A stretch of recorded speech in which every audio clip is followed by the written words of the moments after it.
खूनी कुआं। सीमा गर्मियों की छुट्टियों में अपनी नानी के गांव आई थी। सीमा नानी के घर पहुंचने के बाद अपनी नानी के पैर छूती है और उनसे आशीर्वाद लेती है। तभी उसकी नानी उससे कहती है, इतनी बड़ी हो गई मेरी सीमा, चल जल्दी से हाथ मुंह धो ले, मैं तेरे लिए खाना लगा देती हूँ। भूख लगी होगी ना? हाँ नानी, भूख तो लग रही है मुझे, आपके हाथ के बने हुए पीले दाल और चावल खाने की। कितना टाइम हो गया है मुझे आपके हाथ का बना हुआ दाल चावल खाए हुए। तू तो नौकरी में व्यस्त थी, तो तुझे कहाँ से टाइम मिलेगा अपनी नानी के लिए? और जब इतने टाइम बाद आई है तो ज्यादा टाइम के लिए रुक कर जाएगी तू।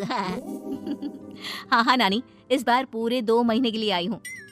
सीमा की नानी अंदर जाकर उसके लिए खाना बनाने लगती है। सीमा कमरे में अकेली होती है, तभी उसे किसी औरत के रोने की आवाज सुनाई देती है। वो कभी खिड़की से बाहर झांकती है तो कभी दरवाजे से बाहर झांकती है। उसे समझ में नहीं आ रहा होता है कि आखिर रो कौन रहा है। तभी नानी खाना लेकर आ जाती है। वो अपनी नानी से कहती है, नानी, कोई औरत रो रही है क्या? मैं जब से यहाँ आई हूँ तब से मुझे यहाँ किसी औरत की रोने की आवाज आ रही है। हे भगवान, कहीं ये वही तो नहीं? बोलो ना नानी। अरे कोई नहीं रो रहा, ये तेरे मन का वहम है। और तू ना अब खाना खा ले, ज्यादा यहाँ वहाँ की बातों में ध्यान मत दिया कर। जल्दी से खाना खा और फिर मेरे साथ आ जा मेरे कमरे में, दोनों बैठकर खूब सारी बातें करेंगे। ऐसे ही अगले दिन सीमा अपनी नानी के साथ गांव के बाजार जा रही होती है। उसी रास्ते में फिर से किसी औरत के रोने की आवाज आती है। वो अपनी नानी से कहती है,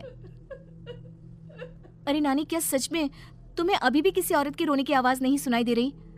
मुझे किसी औरत की बहुत बुरी तरीके से रोने और चीखने की आवाजें आ रही हैं।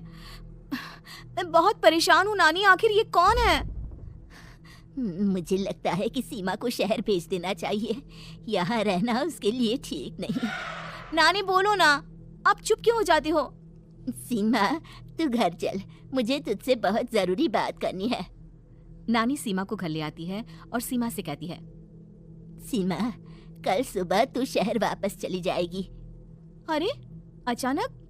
आखिर क्या बात है नानी, आप मुझे ऐसे जाने को क्यों कह रही हो? मैं बस जो कह रही हूँ उस पर ध्यान दे। तू कल सुबह यहाँ से चली जाएगी, और ये बात मैं कोई मजाक में नहीं बोल रही। तू कल जाएगी तो मतलब जाएगी। अरे नानी, चली जाऊंगी मैं, ठीक है, पर आखिर बात क्या है ये तो बता दो। मम्मी से कोई बात हुई है या फिर मुझसे कोई गलती हुई है जो तुम मुझे अचानक से जाने के लिए बोल रही हो? देख सीमा, रात बहुत हो चुकी है और मुझे इस बारे में कोई बात नहीं करनी।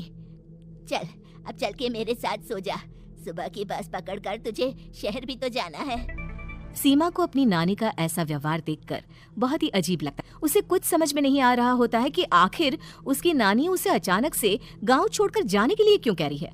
ये सारी बातें सोचते सोचते सीमा की आंख लग जाती है और वो अपनी नानी के साथ सो जाती है।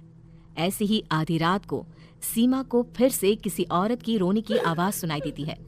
वो उस औरत की आवाज सुनकर बार बार करवटें बदल रही होती है और तभी उसे सपने में भी एक अजीब सी औरत की परछाई दिखाई देती है, जो इतना चीख चीख कर रो रही होती है कि सीमा डरकर उठ जाती है। वो पूरे पसीने पसीने हो रही होती है। वो अपने आसपास देखती है तो घर में बिल्कुल शांति का माहौल होता है। सीमा घबरा जाती है। वो अपनी नानी को जगाने की कोशिश करती है मगर उसकी नानी नहीं जगती। सीमा को फिर से उस औरत की रोने की आवाज सुनाई देती है। आखिरकार सीमा अपने आप को रोक नहीं पाती और वो घर का दरवाजा खोलकर बाहर निकलती है। आखिर ये माजरा क्या है? आज तो मैं पता करके रहूंगी। अब आवाज का पीछा करते हुए सीमा आधी रात को गांव के चौपाल के पास बने कुएं के पास पहुंच जाती है, जहां कुएं की चारों ओर बेड़ियां लगी होती हैं। उन बेड़ियों में लगे हुए ताले के साथ एक लाल रंग का कपड़ा और माता रानी का कलावा बंधा होता है। उस कुएं में से सीमा को किसी के रोने की आवाज आती है। सीमा परेशान हो जाती है। इस कुएं में कौन है? कौन है यहाँ? सुनो, कौन है? कौन रो रहा है?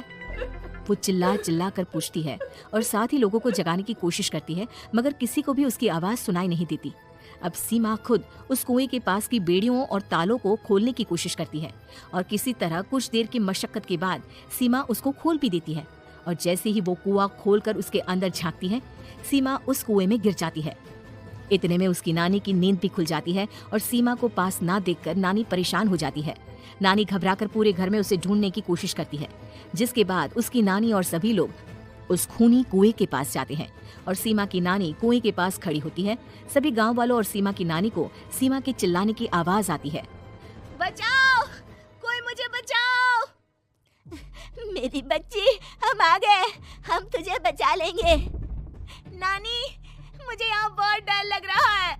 यहाँ इंसान की कटी हुई मुंडिया, हाथ, पैर और कंकाल है और खून भी है। नानी, मुझे डर लग रहा है। आप सब मेरी मदद कीजिए, नहीं तो ये खूनी कुआं मेरी बच्ची को भी खा जाएगा।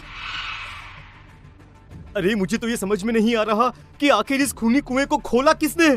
सालों पहले इसको इतनी मुश्किलों के बाद तांत्रिक बाबा ने बंद किया था। अरे पूरा गांव खूनी कुएं के बारे में अच्छे से जानता है, तो कोई भी जानबूझकर तो ऐसा करेगा नहीं। मतलब किसी ने अनजाने में इसे खोल दिया है भैया।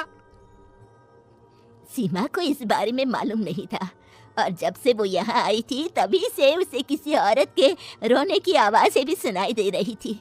कहीं सीमा ने ही तो उसे नहीं खोला। अगर ऐसा है तो फिर सीमा का बचना बहुत मुश्किल है।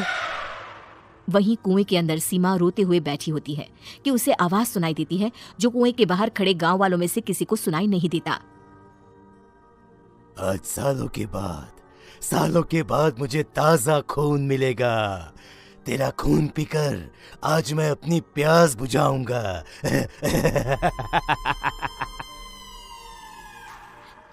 कौन है? कौन है? मत मारो प्लीज, मुझे जाने दो प्लीज। मैंने किसी का क्या बिगाड़ा है? वो तुझे मरने के बाद पता चल ही जाएगा। जितने में गांव वाले और सीमा की नानी कुछ सोच पाते, उतने में उन्हें सीमा के चिल्लाने की आवाज आती है और अगले ही पल सब शांत हो जाता है। क्या हुआ? सीमा, मेरी बेटी। माफ करना बहन, लेकिन अब सीमा वापस नहीं आएगी। हमें एक बार फिर से कुएं को बंद करना होगा।